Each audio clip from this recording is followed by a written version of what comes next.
Hello दोस्तों, इस video में हम आपको वाराणसी से जुड़े 15 अमेजिंग फैक्ट्स बताने वाले हैं। क्या आप एक फ्रेम में मृत्यु को उसके सबसे गहरे और जीवन को उसके सबसे खुशनुमा लम्हों के रूप में कैद कर सकते हैं? आप ऐसा वाराणसी में जरूर कर सकते हैं। उत्तर प्रदेश में गंगा नदी के किनारे बसे वाराणसी को दुनिया के सबसे पवित्र और सबसे पुराने शहरों में से एक माना जाता है। वाराणसी शहर की खूबसूरती शाम होते ही गंगा घाट पर नजर आती है। वाराणसी खूबसूरत रंगों, पौराणिक कथा, मस्ती से भरपूर बहुत सारे अलग अलग टेस्टी फूड्स, सदियों पुराना बहुत सारा ज्ञान और शांति और बहुत कुछ से भरा हुआ है, जो अपने आप में ही एक कमाल का कॉम्बिनेशन है। वाराणसी से कई प्राचीन कहानियां जुड़ी हुई हैं, जिन्हें जानना और महसूस करना एक कमाल का एक्सपीरियंस होता है। और हम इस रहस्यमयी शहर के बारे में कितने ही वीडियो भले ही बना लें, लेकिन इस शहर को एक्सप्लोर कर पाना नामुमकिन सा है। तो आइए वाराणसी के बारे में कुछ सबसे दिलचस्प तथ्यों के बारे में जानते हैं। Number 1, history of Kashi Vishwanath. Uttar Pradesh के वाराणसी धरती की सबसे पवित्र नदी गंगा के तट पर स्थित भगवान शिव का मंदिर 12 ज्योतिर्लिंगों में से एक है। इस मंदिर को विश्वेश्वर मंदिर के नाम से भी जाना जाता है। कहा जाता है कि यह मंदिर भगवान शिव और माता पार्वती का आदि स्थान है। काशी विश्वनाथ मंदिर का इतिहास हजारों साल पुराना है। ये मंदिर गंगा नदी के पश्चिमी तट पर बसा है। कहा जाता है कि इस मंदिर का रिस्टोरेशन या फिर कह लो निर्माण 11वीं सदी में राजा हरिश्चंद्र ने करवाया था, मगर 1194 ईस्वी में मोहम्मद गौरी ने इसे ध्वस्त कर दिया था। लेकिन मंदिर को फिर से बनाया गया। लेकिन 1447 ईस्वी में इसे एक बार फिर से जौनपुर के सुल्तान मोहम्मद शाह ने तोड़वा दिया। फिर 1585 में राजा टोडरमल की मदद से पंडित नारायण भट्ट ने विश्वनाथ मंदिर का एक बार फिर से निर्माण करवाया। लेकिन एक बार फिर से 1632 में शाहजहां ने मंदिर को तोड़ने के लिए अपनी सेना भेजी, लेकिन सेना अपने मकसद में कामयाब नहीं हो पाई। इसके बाद औरंगजेब ने 18 अप्रैल 1669 में इस मंदिर को ध्वस्त करा दिया। मंदिर के अस्तित्व के इतिहास में इसे कम से कम 5 बार तोड़ा और फिर बनाया गया है। आखिरी बार महारानी अहिल्याबाई होलकर ने 1780 में इस मंदिर को बनवाया था और बाद में पंजाब के महाराजा रणजीत सिंह ने इस मंदिर को 1000 किलोग्राम सोना दान दिया था। और इस मंदिर के दर्शन करने के लिए आदि शंकराचार्य, संत एकनाथ, रामकृष्ण परमहंस, स्वामी विवेकानंद, महर्षि दयानंद, गोस्वामी तुलसीदास भी आए थे। काशी विश्वनाथ मंदिर में एक मुहर या भगवान अविमुक्तेश्वर 9 से 10 शताब्दी ईसा पूर्व की है, जो राजघाट की खुदाई में खोजी गई थी। मंदिर का उल्लेख स्वयंसंग की किताबों में भी मिलता है, जो चीनी बौद्ध भिक्षु थे। 635 ईस्वी में बनारस आए थे। इसका उल्लेख स्कंदन पुराणों में भी मिलता है। अगर आप इस मंदिर के दर्शन करते हैं तो वहाँ के इतिहास को भी जरूर महसूस करिएगा। Number 2, beautiful Ghats. आमतौर पर वाराणसी को घाटों और मंदिरों का शहर कहा जाता है। वाराणसी में घाट नदी के किनारे कदम हैं, जो गंगा नदी के किनारे जाते हैं। वाराणसी शहर में कुल 88 घाट हैं, जो सभी गंगा नदी के किनारे स्थित हैं। इनमें से अधिकांश घाटों का इस्तेमाल स्नान और पूजा समारोह के लिए किया जाता है, जबकि 2 घाटों को विशेष रूप से शमशान स्थलों के रूप में उपयोग किया जाता है। इनमें से सबसे प्रसिद्ध घाट काशी विश्वनाथ घाट है, जो शहर के मुख्य मंदिर काशी विश्वनाथ मंदिर से सटा हुआ है। यहाँ अधिकतर श्रद्धालु आते हैं, जो मंदिर में पूजा अर्चना करते हैं और गंगा में स्नान करते हैं। इन 88 घाटों में 5 घाट बहुत ही पवित्र माने जाते हैं। इन्हें आमतौर पे पंचतीर्थ घाट कहा जाता है, जिनमें 80 घाट, दशाश्वमेध घाट, आदि केशव घाट, पंचगंगा घाट तथा मणिकर्णिका घाट शामिल हैं। 80 घाट सबसे दक्षिण में मौजूद है, जबकि आदिकेश घाट सबसे उत्तर में मौजूद है। हर घाट की अपनी अलग अलग कहानी है। वाराणसी के अधिकांश घाटों का पुनर्निर्माण 1700 ईस्वी के बाद किया गया था, जब यह शहर मराठा साम्राज्य का हिस्सा था। वाराणसी शहर का नाम भी इसके 2 सबसे फेमस घाटों वरुण घाट और 80 घाट के नाम पर ही रखा गया था। घाटों के किनारे बनारस की सुबह और शाम की आरती और नाव की सवारी करने के लिए भारी संख्या में पर्यटक आते हैं। नंबर 3, मणिकर्णिका घाट। काशी के 84 घाटों में सबसे ज्यादा चर्चित मणिकर्णिका घाट है। बताया जाता है ये वही घाट है जहाँ 365 दिनों तक आग जलती रहती है। हिंदुओं के लिए इस घाट को अंतिम संस्कार के लिए सबसे पवित्र माना जाता है। बताया जाता है कि मणिकर्णिका घाट को भगवान शिव ने अनंत शांति का वरदान दिया है। इस घाट की विशेषता है कि यहाँ चिता की आग कभी शांत नहीं होती, यानी यहाँ हर समय किसी न किसी का शव दाह हो रहा होता है। इस घाट को लेकर कई जनश्रुतियाँ हैं। एक कथा के अनुसार भगवान विष्णु ने हजारों वर्ष तक इस घाट पर भगवान शिव की आराधना की थी। विष्णु जी ने शिव जी से वरदान मांगा कि सृष्टि के विनाश के समय भी काशी को नष्ट ना किया जाए। भगवान शिव और माता पार्वती विष्णु जी की प्रार्थना से प्रसन्न होकर यहाँ आए थे। तभी से मान्यता है कि यहाँ मोक्ष की प्राप्ति होती है। तो वहीं ऐसा भी कहा जाता है कि भगवान विष्णु ने भगवान शिव और माता पार्वती के लिए यहाँ स्नान कुंड का निर्माण करवाया था, जिसे लोग अब मणिकर्णिका कुंड के नाम से जानते हैं। स्नान के दौरान माता पार्वती का कर्ण फूल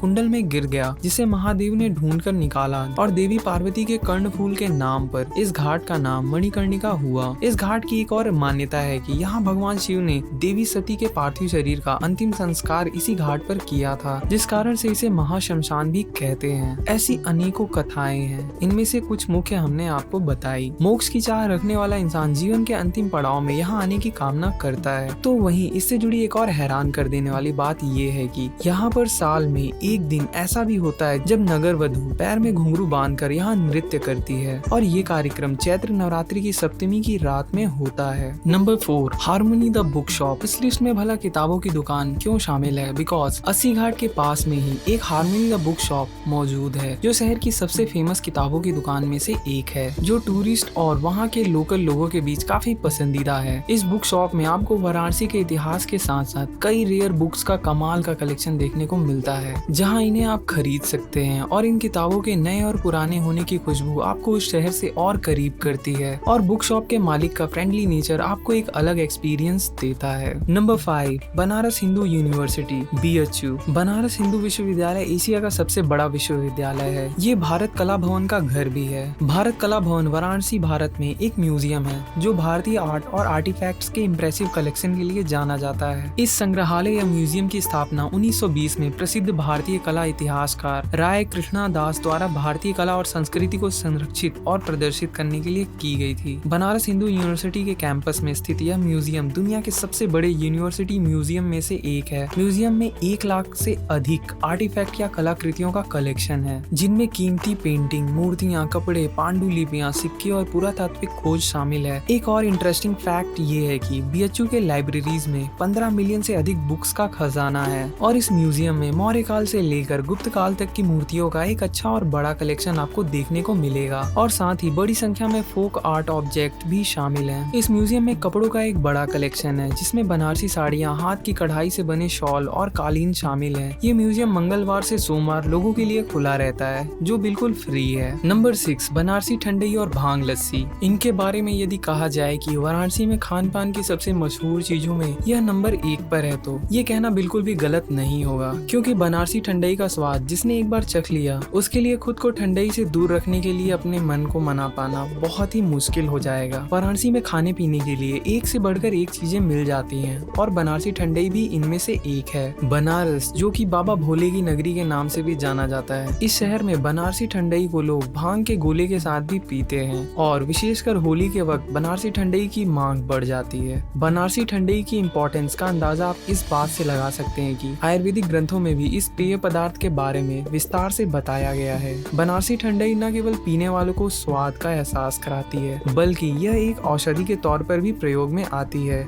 काशी में बनारसी ठंडई की जो भी दुकानें हैं, वहाँ पर लोग ठंडई पीकर अपने बनारसीपन को बरकरार रखते हैं। वाराणसी में लोग ठंडई और भांग ठंडई का सेवन महादेव का प्रसाद समझकर भी करते हैं। वाराणसी में तो ये भी कहा जाता है कि ठंडई और भांग के बिना ना तो बाबा भोले की भक्ति हो सकती है, और ना ही इसके बिना काशी में होली का रंग जम सकता है। लेकिन आपको यह जानकर तो आश्चर्य ही होगा कि सेहत के लिए बनारसी ठंडई बहुत ही फायदेमंद है, पर इसे लिमिट से ज्यादा ना पिए। नंबर 7, बनारसी पान पूरी दुनिया में अपने अलग स्वाद के लिए मशहूर है। यहाँ पर पान की खेती तो नहीं होती, फिर भी बनारसी पान की एक अपनी अलग पहचान है, जिसके चलते आज भी खई के पान बनारस वाला खुल जाए बंद अकल का ताला वाला गाना पान की दुकानों पर बजता हुआ सुनाई देगा। यहाँ के पान का स्वाद अलग ही है, जो पूरे देश में कहीं नहीं मिलेगा। आज भी यहाँ पान हैप्पीनेस और होस्टिंग यानी खुशी और मेजबानी की निशानी माना जाता है। वैसे तो पान के पत्तों का जिक्र पुराणों में भी मिलता है, लेकिन मौजूदा समय में बनारसी पान दुनिया भर में अपने स्वाद के लिए फेमस है। तो आइए जानते हैं यूपी के बनारसी पान की दिलचस्प कहानियाँ क्या हैं। ऐसी मान्यता है कि यहाँ का पान भी भगवान शिव को अति प्रिय है, क्योंकि ऐसा माना जाता है पान का पहला बीज भगवान शिव और माता पार्वती ने हिमालय के एक पहाड़ पर बोया था। इसी वजह से पान के पत्ते को पवित्र पत्ते के रूप में पहचान मिली। आज भी सभी धार्मिक रस्मों में इसका इस्तेमाल होता है, जिसका जिक्र पुराणों में भी मिलता है। वहीं पान का जिक्र रामायण और महाभारत में भी मिलता है। स्वाद ही नहीं, औषधि गुणों से भी भरपूर है पान। बनारस बनारस का पान मुगल शासकों को भी खूब भाया। नूरजहां ने मेकअप में भी किया प्रयोग। इसी दौरान पान को एक नया अवतार भी मिला, क्योंकि मुगलों ने ही पान में चूना, इलायची और लौंग जैसी चीजों को डालकर इस्तेमाल करना शुरू किया। Number 8, Krishnamurti study and retreat centre Rajghat पर स्थित जे कृष्णमूर्ति का अध्ययन केंद्र है। Krishnamurti study and retreat centre एक भारतीय फिलोसोफर, स्पीकर और राइटर जिद्दू कृष्णमूर्ति की शिक्षाओं को समर्पित केंद्र है और यह जगह वाराणसी के सबसे शांत स्थानों में से एक मानी जाती है, जहां स्टडी सेंटर में कृष्णमूर्ति के द्वारा लिखी पुस्तकों की एक बड़ी लाइब्रेरी है और इनके द्वारा किए हुए रिसर्च के बारे में बातचीत के ऑडियो और रिकॉर्डेड वीडियो भी है। इसके अलावा इसमें नदी के सामने एक बड़ा रीडिंग रूम, एक वीडियो रूम और एक साइलेंस रूम और एक डायलॉग रूम और एक किताबों की दुकान है। कृष्णमूर्ति की शिक्षाएं अंग्रेजी, हिंदी और अन्य भारतीय भाषाओं में उपलब्ध है और साथ ही एक रिसर्चर स्कॉलरशिप प्रोग्राम उन लोगों के लिए भी अवेलेबल है जो कृष्णमूर्ति की शिक्षाओं के किसी भी पहलू पर रिसर्च करना चाहते हैं। ये जगह काफी शांत और एक अलग ही एनर्जी के साथ शहर की हलचल से दूर एक धार्मिक केंद्र है जो काफी सुंदर और हरा भरा नदी के तट पर है, जहां आप रात को खुले आसमान के नीचे सितारों को देखते हुए बिता सकते हैं और शायद अपने कुछ अनसुलझे सवालों के जवाब भी पा सकते हैं। नंबर 9, कचौरी गली। वाराणसी की कचौरी गली की तो बात ही कुछ और है। पूरी काशी स्पिरिचुअलिटी यानी आध्यात्म के लिए फेमस है, पर घाट के पास कचौरी गली अपने बनारसी स्वाद के लिए फेमस है। आप इस जादुई गली में तरह तरह के बेहतरीन डिशेस या फूड का स्वाद ले सकते हैं। साथ ही और कई चीजें भी देखने के लिए हैं, पर इस गली के डिशेस का स्वाद लेने के लिए लोग दूर दूर से यहाँ आते हैं। वाराणसी आने के बाद आपको यहाँ के खाने से प्यार हो जाएगा। कचौरी गली में कचौड़ी सब्जी, जलेबी, चाय, लौंग लता, भांग वाली ठंडई जैसी तमाम खाने की चीजें मिलती हैं, जिनका लाजवाब स्वाद आपको एकदम दीवाना बना देगा। कचौड़ी गली अपने कचौड़ी और जलेबी के लिए सबसे ज्यादा मशहूर है। लोग तो यहाँ तक कहते हैं कि अगर बनारस आए और कचौड़ी गली की जलेबी और कचौड़ी का स्वाद नहीं चखा तो आपने बनारस का स्वाद नहीं चखा। कचौड़ी गली के फूड्स ने आज के इस फास्ट फूड के जमाने में भी लोगों के बीच स्वाद का एक अलग ही जादू किया हुआ है, जो आज भी उन्हें उन तंग गलियों में खींच ही लाता है। जायके के जोहरियों के लिए बनारस की कचौड़ी गली किसी खजाने से कम नहीं। आप जब भी बनारस जाएं तो इन बेहतरीन जायके से भरी कचौड़ी गली जाकर इनका लुत्फ उठाना ना भूलें। नंबर 10, सुबह है बनारस। शाम की गंगा आरती और वार्षिक ध्रुपद मेले के अलावा सुबह है बनारस हर दिन सुबह 5:15 पर 45 मिनट लंबी गंगा आरती है। आरती अस्सी घाट पर होती है और सूर्य भगवान और पवित्र नदी गंगा दोनों की प्रार्थना की जाती है और ये आरती एक अत्यंत वास्तविक अनुभव है और साल के हर दिन लगन से की जाती है और अस्सी घाट की सुबह की हवा संगीत और वैदिक मंत्रोच्चारण से भर जाती है। सुबह बनारस वाराणसी में अपना दिन शुरू करने का सबसे अच्छा तरीका है। सुबह बनारस उत्तर प्रदेश सरकार द्वारा एक अनूठा स्टार्टअप है। यह 2014 में शुरू किया गया था। वाराणसी के खूबसूरत शहर द्वारा प्रदान की गई ताजगी को ध्यान में रखते हुए सुबह बनारस में अलग अलग जगहों से आए कलाकार भी अपने सुर लगाते नजर आते हैं और इसे सुनना और देखना काफी सुकून भरा होता है। नंबर 11, करकुटकेश्वर महादेव या नाग कुआं। भगवान भोले के शहर बनारस में कई रहस्यमयी चीजें हैं। कहते हैं इस शहर को जितना जानने और समझने की कोशिश करते हैं उतनी ही रहस्यमयी चीजें सामने आती हैं। काशी के जैतपुरा इलाके में ऐसा ही एक रहस्यमयी कुआं नागकूप है, जिसका रास्ता सीधे नागलोक जाता है, ऐसा मानना है वहाँ के लोगों का। काशी पर आधारित पुस्तक काशी खंडों के अलावा तमाम शास्त्रों में इसका जिक्र भी है। बात यदि इस कुएं की करे तो इसकी गहराई कितनी है ये आज तक कोई जान नहीं पाया, लेकिन ऐसा कहा जाता है इस कुएं या कूप के भीतर 7 कुएं हैं जिससे सीधे नागलोक तक जाया जा सकता है। मंदिर के महंत राजीव पांड्या बताते हैं कि नागदंश और काल सर्प दोष से मुक्ति के लिए पूरे विश्व में सिर्फ 3 ही स्थान है जिसमें ये कुआं भी शामिल है। ऐसी मान्यता है कि इस कुएं के दर्शन मात्र से नागदंश के भय से न सिर्फ मुक्ति मिलती है बल्कि कुंडली का काल सर्प दोष भी दूर होता है। 3000 साल पुरानी इस कूप में आज भी नागों का वास है। काशी के इस तीर्थ पर शेषावतार नागवंश के महर्षि पतंजलि ने यहीं तप कर व्याकरणाचार्य पाणिनि के भाष्य की रचना भी की थी। काशी के इस तीर्थ पर दर्शन के लिए देश भर से श्रद्धालु यहाँ आते हैं और कूप के दर्शन के बाद यहाँ स्थित नागेश्वर महादेव के दर्शन करते हैं। नाग पंचमी के दिन यहाँ श्रद्धालुओं की भारी भीड़ होती है। श्रद्धालु यहाँ आकर नागेश्वर महादेव को दूध और लावा अर्पण करते हैं। नंबर 12, नारद घाट। गंगा तट पर बसा बनारस शहर काशी विश्वनाथ ज्योतिर्लिंग के कारण दुनिया भर में फेमस है। इसके अलावा बनारस के महत्व को बढ़ाता है गंगा घाट। यहाँ गंगा तट पर करीब 88 घाट हैं और हर घाट की अपनी एक अलग कहानी और मान्यताएं हैं। इन्हीं में से एक घाट ऐसा है जहाँ शादीशुदा लोग स्नान नहीं कर सकते, क्योंकि यहाँ स्नान करना यानी अपने लिए मुसीबत बुलाना। बनारस के इस घाट का निर्माण दत्तात्रेय स्वामी स्वामी ने करवाया था। यह घाट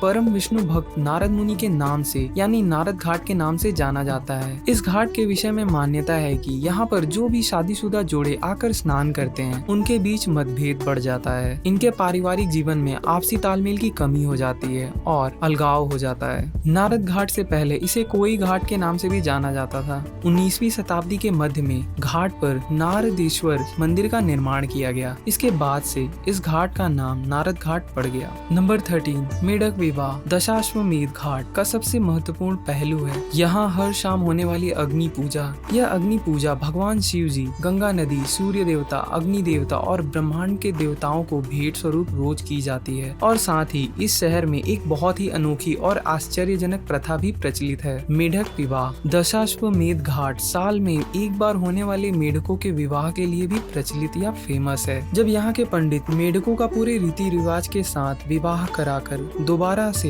उन्हें उसी नदी में छोड़ देते हैं। दशाश्वमेध घाट से जुड़ी 2 कथाएं फेमस हैं। पहली कथा के अनुसार भगवान ब्रह्मा ने, जो पूरे ब्रह्मांड के निर्माता हैं, उन्होंने इस घाट का निर्माण भगवान शिव जी के स्वागत के लिए किया था। दूसरी प्रसिद्ध कथा के अनुसार भगवान ब्रह्मा जी ने यहीं पर यज्ञ कर 10 घोड़ों की बलि दी थी, जिसकी वजह से घाट का नाम दशाश्वमेध घाट पड़ा। कुछ विद्वानों का यह भी मानना है कि नागवंशी राजा वीर सिंह द्वारा इस जगह पर 10 बार अश्वमेध यज्ञ कराया गया था, जिस वजह से इसका नाम दशाश्वमेध घाट पड़ा। नंबर 14 फेमस साहित्यकारों की जन्म स्थली। वाराणसी में कई फेमस साहित्यकारों का भी जन्म हुआ है, जिनका नाम आज के दौर में आप, हम और पूरा विश्व जानता है। इनमें कुछ नाम यूं हैं: मुंशी प्रेमचंद्र, तुलसीदास, भारतेंदु हरीशचंद्र, नजीर बनारसी और कई सारे प्रमुख साहित्यकारों की जन्म स्थली है। नंबर 15 फेमस संगीतकारों की जन्म स्थली। वाराणसी की जन्मभूमि पर कई महान कलाकारों ने भी जन्म लिया और इन्हीं की लिस्ट में संगीतकारों का नाम भी शुमार है, जिनमें कुछ नाम हैं: महान सितार वादक पंडित रविशंकर, शहनाई के वादक उस्ताद बिस्मिल्लाह खान,